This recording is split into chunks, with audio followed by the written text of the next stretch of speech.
Hello, everybody. I'm Russ Landy, and you are watching GM Junior Scouting's podcast number 2 of 2015. It's myself, Josh Liskowitz, and Scott Bischoff here to talk a little bit of football. Tonight, we're going to be looking at Jameis Winston, Marcus Mariota, Amari Cooper, DeVante Parker, and Dorial Green-Beckham, just to give a little insight. Right now, it's early, but give a little insight into these 5 guys, where we think they'll be drafted, how they compare to one another. And starting in about mid-February, you're going to find out all the information you could ever want about the draft with all unique perspectives, unique way of doing things. GMJuniorScouting.com will be launching, and you'll be able to really get some great insight into how the process works and how it works for an NFL team, not just how it works for a draftnik out here in the media world trying to project who goes where in the draft. It's going to be very different. We're going to have mock drafts where we do one mock draft right next to each other. One is who should go in the first round, in our opinion, and the other one will be who we think is going to go in the first round, and we'll have explanations as to why for each of them. So it's going to be a very different website. I think you guys are going to really like it. We're going to kick tonight off. We're going to start off with a guy that I think everybody's been hearing about, Amari Cooper, big-time receiver at University of Alabama. We're going to start with Josh. He's the one who started the in-depth study of him. I think we've all taken a look at him, but he's the one that grinded on him the most to start things off. So, Josh, the ball is in your court. Thanks, Russ. He's a really interesting prospect, especially when you weigh the media perception compared to what the draft community thinks. Oftentimes, we're generally lower than the draft community on guys, and certainly lower than the media. And while you'll hear a lot of top 10 hype from the mainstream media, I know he was a Heisman Trophy finalist. For whatever reason, the draft community in general seems to have a fair consensus and see it as I do with him, that in actuality he's not this world-beating X-receiver that's going to be the guy at the next level. He's really more of a number 2, a really nice number 2, or even a slot receiver, maybe in the mold of Jordan Matthews in Philadelphia, who's had, by all accounts, a very nice rookie season.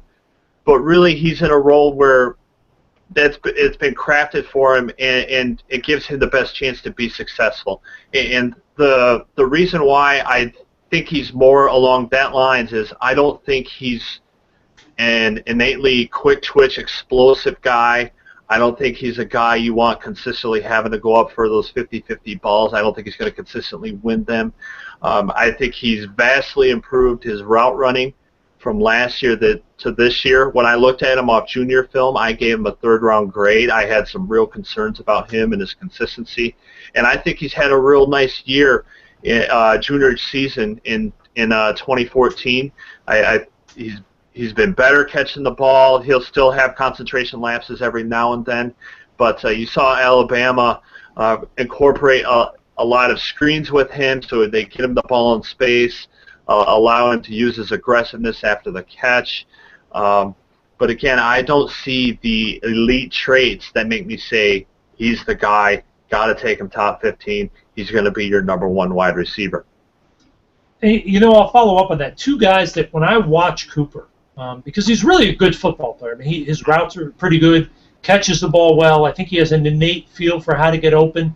The 2 guys he really reminds me of, Jarvis Landry, the rookie receiver for the Miami Dolphins who came at LSU, sort of the unheralded guy at LSU. You had Beckham, who was sort of the superstar, and Landry was sort of the guy who just did the dirty work, caught the 3rd down balls, made the big plays when needed, but he wasn't their game breaker. And he also reminds me a lot of a player that's since retired, but Derek Mason, who was really a very productive receiver in the league for a long time, caught a lot of balls, but was never the guy that you thought of as your number 1. He was always the guy who was number 2, but almost every week he would lead the team in catches, probably average about 11 yards a catch because he was not the stretch-the-field guy. He would just get open, catch the ball, take the shot, and hold on to the ball. I like Cooper a lot. I think he's going to be a very fine professional receiver. I agree with you, Josh. I don't think he has those elite, rare skills to where he's going to be able to, boom, as soon as he catches it, run away from people, explode away from people out of his cuts. I think he's going to be a guy who wins in the NFL with his technique, his route running, his feel and instinct for how to get open, and his rare ability, I think, to catch the ball away from his body. I think when he reaches out from his body, I think he has outstanding hands, And I think he's a guy who should be able to start pretty quickly in his career, but I don't view him as a frontline elite guy that you have to use a first-round pick on. See, when I see him, I think of DeAndre Hopkins. And Right. I think everything you just described is DeAndre Hopkins, with the exception of maybe one thing, is that I think Hopkins will run away from you at times. But we're talking about a player who needs an established, legit presence outside, on the other side of him. A guy who's going to average 12 yards a catch. That's what I see. I don't see a frontline number one, going forward. I just don't. No, I agree. Before we move on to Parker, Scott, very good player. One comment I want to make on him, and on the scouting concept in general, when we're evaluating guys, especially trying to translate from college to the pros, we really have to look at the context of the situation they're in, not just who they're playing with, the system they're in, but really the context of each individual play. With Cooper, it seemed time and time again he'd make a big play, have a huge, long touchdown, but it would be against zone coverage or off coverage, and he wouldn't really be tested at the catch point, or he'd be able to run away from coverage, or there'd be a mistake. I saw a lot of that, and while he certainly made good plays, again, never made anything that really, as a scout, just jumps out at you and has that real wow factor. Yeah, I would agree with that. And I think the comparison to Parker is very unique because they're vastly different players in my eyes, very different physically. And for this one, I'm going to let Scott sort of take the lead on this because you were the first one that really grinded on him. And even though both Josh and I have seen him and looked at him, Scott's sort of the one who took the bull by the horns and started grinding him early. So, Scott, the ball is to you. So with Parker, you're getting to be a much bigger player than you are with Amari Cooper. Both height, weight, plus also the wingspan is just. I want to say he's got either an 81 or an 82-inch wingspan, which is just ridiculous for a 6'3" kid. I see Parker as having very, very good speed, very, very good quickness, great balance, all those things that you want. I see him consistently beat defenders all over the place, wherever he wants to go. The speed with him is what's different. I think he has legit speed to threaten everywhere on the field, where I'm not sure Cooper does. I see, and I know, Josh, we watched a game of his together. The way he'll fight for contested balls, I think he still needs to improve doing that because by no means do I think he's finished there. But we're talking about a player who can do it, who can do so many things. Either it's beat you deep or beat you out of a cut where he's just quicker than everybody. The one thing I would say about him that he needs to do and he needs to work on, and it's basically his aggressiveness while running routes, is to maybe get more into the defender's body before he makes the break. Does that make sense? Yeah. Because there's so much more separation to be had there. He's already going to separate. He's naturally open. He's got really long arms. He's tall. You already got all that. But if he gets into that real physical route running where you can kind of get into his body and then break away from him, he's going to be open all the time. To me, Parker for me would be the number one receiver in this class just for the explosiveness, the size, the ability to run the routes that you want him to run. Is he a perfect prospect? No, very few are. I think that his strengths are with the ball in his hands, his athleticism. I think he's going to fight. He's going to struggle with the jam, at the next level if they choose to do that. One of the things I would say is that he's fast enough and quick enough in his routes, especially routes where they shade inside and they give him a release to the boundary. He just seems he's really skilled at just kind of getting open those ways. To me, I think he is, when everything's added up, meaning off the field, on the field, everything that's there, I think he's the guy that you want. He's the first guy that's got to go in this class. He's the first receiver. But that's just for me looking for like an X, right? If you have and we'll get into this as the draft approaches. Some teams don't want that, so it's tough to say he's the number one player in the draft. Some teams aren't looking for that. Maybe another team's looking for a different type of player. But to me, I know he came back. I was surprised he came back as a junior. as a senior with the junior season he had with Teddy Bridgewater, where they were phenomenal together. So it surprised me that he came back and he broke a bone in his foot and he was out for quite a while. But he's been nothing but just ridiculous since he came back healthy, and he's just a nightmare. He's a nightmare all over the field. So that's there's so much to like about his game. What do you guys see? What have you seen from him? Well, I like a lot of things about this kid. A lot of what you were talking about. I don't think the initial acceleration for him is anything special. But I think when he has those long strides, he eats up ground fast once he's moving, and he can pull away from people. He can make big plays running after the catch because he gets to full speed quickly.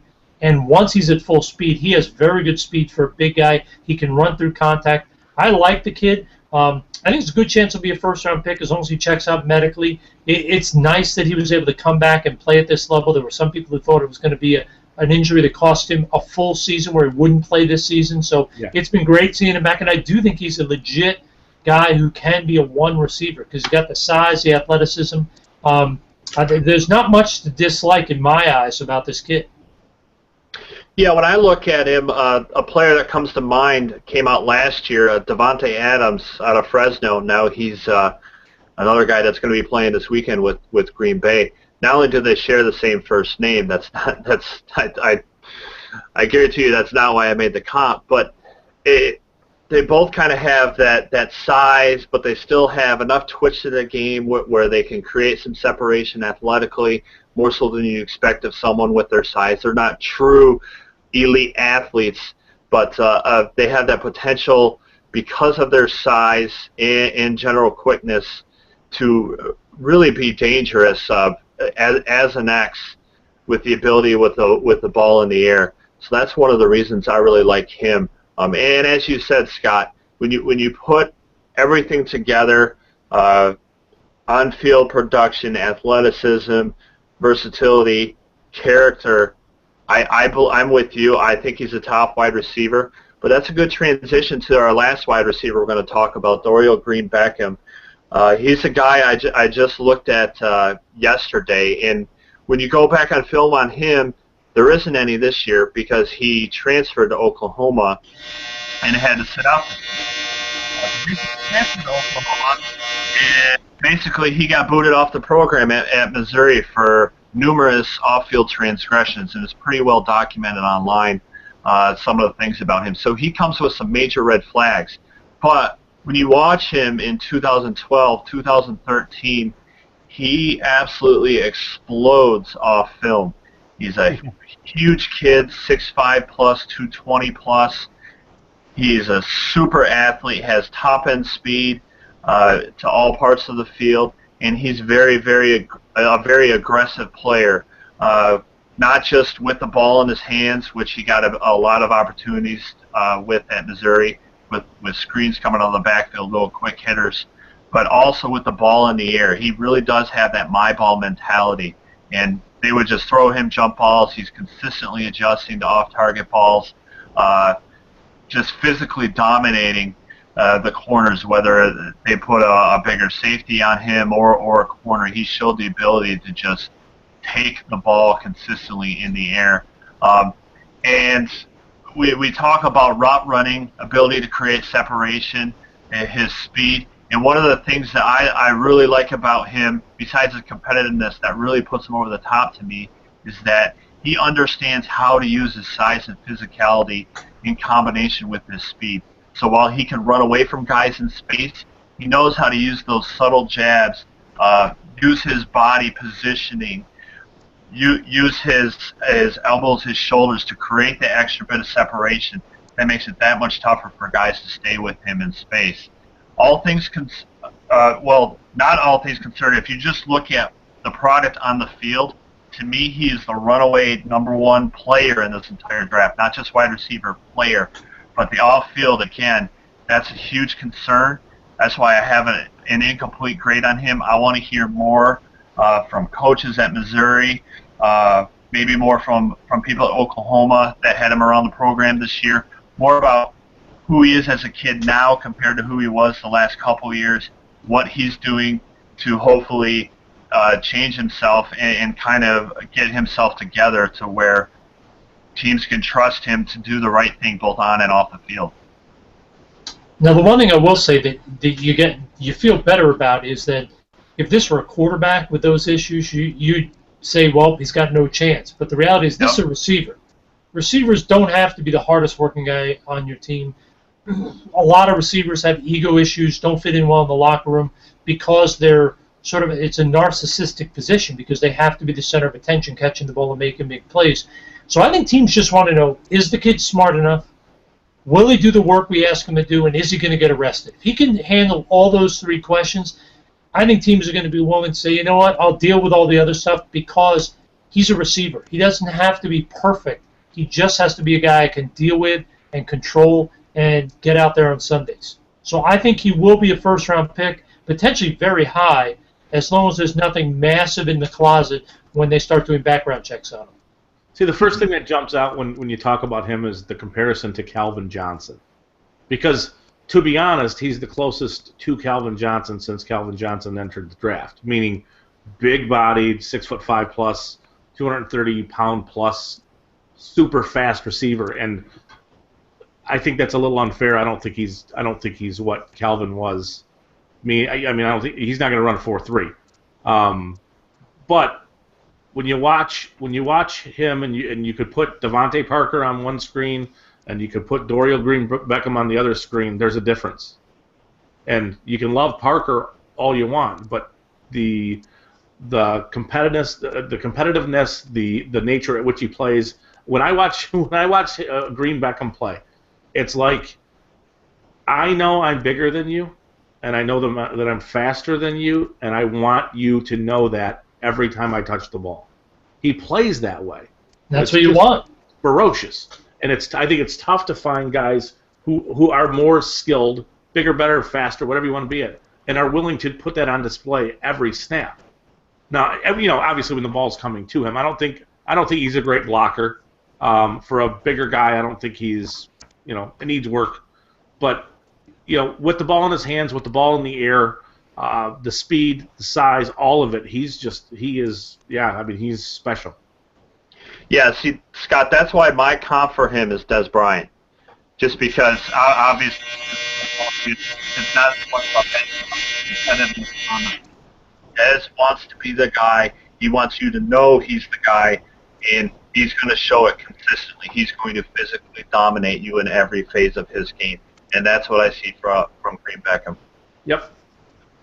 Well, now to the guys throwing them the ball. I think everybody's already started the debate of is it Winston or Mariota at the top of the draft, and we're going to get everybody's thoughts here. Obviously, it's way early in the process because these players have to go through interviews, and we have to find out all that information. But just off of film, I've finished Winston. I have 2 more games to look at for Mariota. Winston, to me, is a terrifying prospect because while I understand some of the physical skills that get people excited, he's got a plus arm. He can make every throw ridiculously easily. When he is doing things right, not overstriding, which is a big problem he has, when he is striding correctly, he can make every throw accurately, on time, and he can be very good in anticipating receivers, leading them towards big plays. However, all that being said, I don't think he has great pocket awareness. I think he takes a lot of hits and sacks within the pocket that he doesn't need to. I don't think he protects the ball particularly well in terms of fumbling. And the biggest problem I have is I don't know if he can see the field particularly well. And the reason I say that is it is remarkable the number of passes that he throws that defenders have an opportunity to get 2 hands on and make an interception. I've never charted a frontline quarterback that was being considered as a first-round pick who threw as many balls into bad spots. He really reminds me, and I'm not talking about character or any of that, just on the football field, he reminds me a lot of Jay Cutler, a guy with enormous physical talent who always finds a way to put the ball in the opponent's chest. One of the things that I think is concerning in addition to that is that this kid plays with a clean pocket almost every game because he has a great offensive line in front of him. He has a lot of time to throw the ball, and he still finds a way to throw balls that defenders get their hands on. When I chart this kid out, he charts out as a late-round pick. I'm not saying that he wouldn't warrant maybe going a little earlier, but when you add in the questions, the off-field concerns, I just don't see where you draft this guy because I think he's going to really struggle to be a consistent starter in the NFL. I think he's going to be a guy that frustrates coaches with his inconsistency, similar to how Jay Cutler has. And if you add in the off-field concerns, to me, that's not a guy you need to use a draft pick on. And what do you feel about the concept of him playing baseball too? Well, I mean, you can't do that as a quarterback. I mean, as a Bo Jackson or Deion Sanders, you can get away with that because your position doesn't require you to be the hardest worker in the building. But to be a quarterback in the NFL, you must be the hardest worker on your team. You have to grind. You have to love the film study, the preparation part of it. And if you are devoting some of that time to playing baseball, trying to do the two things when the seasons overlap, I do not think you have any chance, especially adding in young quarterbacks need to spend the entire offseason, the first 3 or 4 years, learning the offense, getting to know the NFL, watching film. And if you're out playing baseball professionally and you're not able to commit that time, I don't think you have any chance of success as a quarterback. I'm interested to see if he will commit full-time to football. I've heard from some people that he really wants to be Bo Jackson. He wants to play both professionally. I do not think that is possible for a quarterback. If he gets that message, then I can understand a team taking a chance on him. But if he expresses to a team his desire to play both sports, why would you waste your time? No quarterback is going to be successful as a part-time quarterback. Yeah, I think he's already done it. I think he's planning on playing baseball in the spring.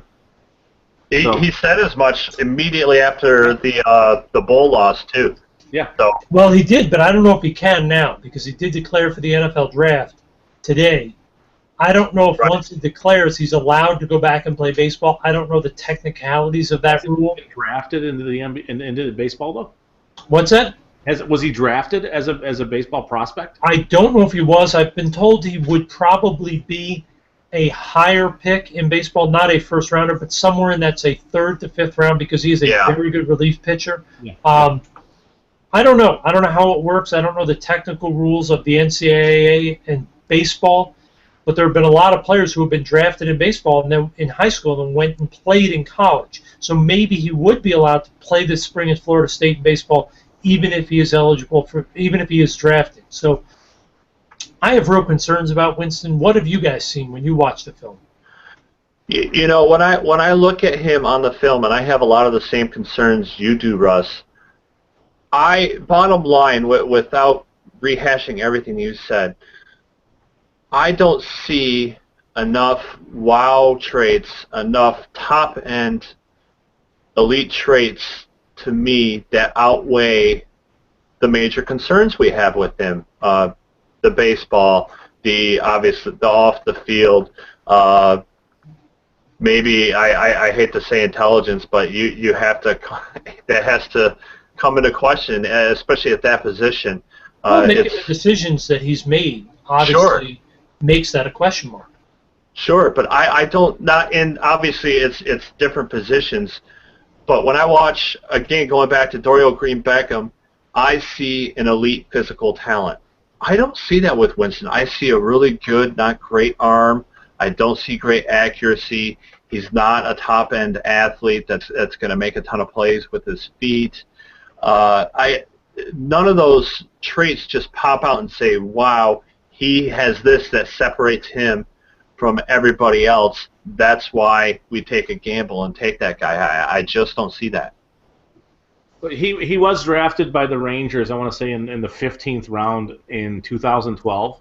So if his time is up at Florida State, he will play baseball this spring, if he wants to, in some AA, AAA team affiliated with the Rangers, and he will play baseball. Yeah. And that's what he's telling everybody he wants to do. So I'm interested to see how this plays out. If he's going to commit to football leading up to the draft and do everything, or is he going to do other stuff regarding baseball? I think teams are going to have to be very cautious and really do their homework to find out how committed he is to just football, because I've heard from too many people that this kid really wants to try to do both, and I just don't think it's possible as a quarterback. If he were a receiver or running back, I wouldn't care, and I'd wish him the best. That's fine. I just don't think a quarterback can do both.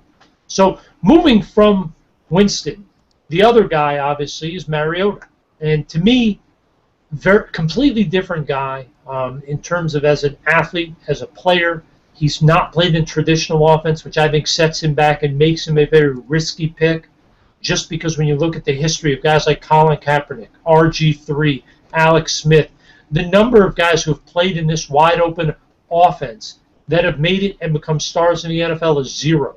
Alex Smith has become an average starting quarterback, maybe slightly above average, but it took him about 8 or 9 years. Yeah. Colin Kaepernick has regressed. RG3 looked like a rock star as a rookie, and since then has looked terrible. I think when you look at Mariota, you see a big kid with a cannon for an arm. I think his mechanics are not very good. I don't think he really has a grasp for what he's going to have to do in the NFL because he's not had to do it in that offense. He has had to make very few plays in college that will translate to the NFL in terms of dropping back, putting a foot in the ground, and getting rid of the ball on quick slants, on deep outs, on digs, things like that. And all of this being said, he charts out as the most accurate quarterback I've ever charted using a weighted accuracy system. He charts out tremendously well. He rarely throws the ball into a bad spot. But I'm just petrified of him because he doesn't, just watching that game when they won against Florida State, he does not look like a comfortable pocket passer. He looks most comfortable when he's on the move outside the pocket. And not many of those guys, if any, have ever really succeeded in the NFL. I am very scared of Mariota. I'd love to get the chance to sit down with this kid, get a feel for him. I have a feeling he's going to be the first pick in the draft. I would not take him that high. I really think this kid has a lot of traits of a guy who's going to fail in the NFL. What traits specific? Well, I think the biggest thing is being uncomfortable in the pocket. When this guy drops back and has to really sit there and try to figure out what's going on as opposed to just making one read and going, I don't think he's a comfortable guy within the pocket. I think he's very much a guy who likes to make the one read, make a decision, and get out of there or throw the ball. I think he's at his best and feels most comfortable when things are going sideways and he's on the move. When he's in the pocket, I don't see a guy who's comfortable. I don't see a guy with good footwork. I see a guy who does a lot of jumping and throwing. He pushes the ball at times when he's in the pocket instead of driving into it. It's frustrating because when he does things right and he drives into it, he can make spectacular throws at all levels of the field with great accuracy. I'm very concerned about a quarterback who has played that offense being able to learn how to play in an NFL offense at the NFL level for the first time. To me, that's a huge red flag. Sorry, do you feel like there's a team that could build something for him, an offense for him? Yep, and I do think that may happen in Philadelphia. Okay. With everything that's gone down with Chip Kelly now running the show there, it wouldn't shock me if Chip Kelly put together a package of Nick Foles, their number one pick, and maybe 2 other starting players to go get Marcus Mariota with the first pick in the draft. Yeah, I mean, I think that's something that we could see easily just because of the natural fit there. Yeah, and I think especially now that if Howie were in charge, I would say probably not. I think Howie is smart enough to look at the value and say, wow, we're giving up an enormous amount for a guy who, although he fits this offense, none of them's ever made it in the NFL from this. It's a huge risk. But now that he's not making the call and Chip is in charge, I think there's a chance. I can't say it's going to definitely happen because it's such a huge move in the draft. It's probably going to be hard to make it happen. But I think Chip is going to do everything in his power to find a way to get to that first pick to get Mariota. Interesting stuff. You know, last year when we looked at Teddy Bridgewater, one of the concerns I had with him was that you never really saw him having to make the difficult throws. He wasn't having to throw into tight windows. Not a lot of things were contested. And while part of that concern was arm strength, I didn't think he had the arm to do that, and I think some of that has played out a little bit this year, even though he did end the year, the last couple games, playing pretty well. I don't see the arm strength as a concern for Mariota, but bottom line is we really haven't seen it. As you said, he doesn't take risks, and while that's good, there are going to be times in the NFL where you're going to have a guy in your face, and you're going to have to make that tight window throw in a pressure situation on a third down at the end of the game when everything's on the line. And we simply haven't seen that from him. And so I worry, is he going to be able to do that, or is he going to be the Alex Smith type that ends up just checking it down and moving the ball very slowly horizontally and not vertically enough within a true NFL system? And I think what makes that even more frustrating is, at least with Bridgewater, he was within the pocket. He was dropping back. He was functioning within the pocket. So even if his receivers were open, at least you could see him going through progression. You could see him having to identify things and make decisions to get rid of the ball. With Mariota, you don't see that. You're literally saying with Mariota, here's a big kid with every physical tool you could want, who's very smart, with great character. I can teach him how to play quarterback while he learns in the NFL. And to me, if you look at the history of the NFL of any quarterback, even the ones that played in pro-style offenses that were great college players that were first-round picks, 50% of those guys fail. Yeah. What are your odds of a guy that's never played in the traditional offense? To me, they've got to be astronomically against success. That's why, to me, I'd be very nervous about having to take this guy anywhere in the first round, unless I were Chip Kelly and basically going to install him in the same offense he ran in college. And the crazy thing is that we're talking about teams that are desperate for quarterbacks. Yep, and that's why, as I spoke to a scout less than a month ago when we talked about Winston, and he said, Russ, he said, there are a lot of things to like about him. He said, but the reality is, he said, every negative we keep talking about, he said, I keep trying to convince myself he's the guy you want. He said he's not. But he said, let's look at the top teams in the draft. Over two-thirds of the teams in the top 10 are there because they don't have a quarterback. Yeah. He said, so some team is going to have a coach. And this is something he and I have talked about a lot, and I don't think enough people do, and this is hugely important. It's not just about whether you think it's worth the risk. It's, remember, the head coach and the general manager don't just have a responsibility to try to win games to make the owner happy.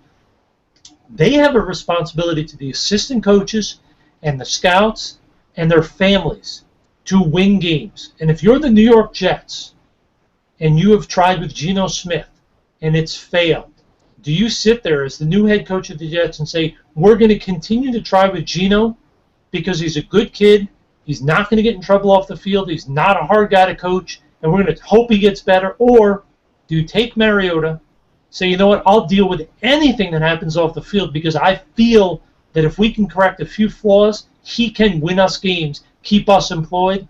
That's why Winston and Mariota will both be top 10 picks, because the desperation in the NFL to find a quarterback is so high. Because look at the playoffs. What team has made it deep in the playoffs without at least a good starting quarterback? It does not happen. So to me, regardless of what we talk about, they will both be top 10 choices. It's crazy. It's crazy, but that's the state of the NFL.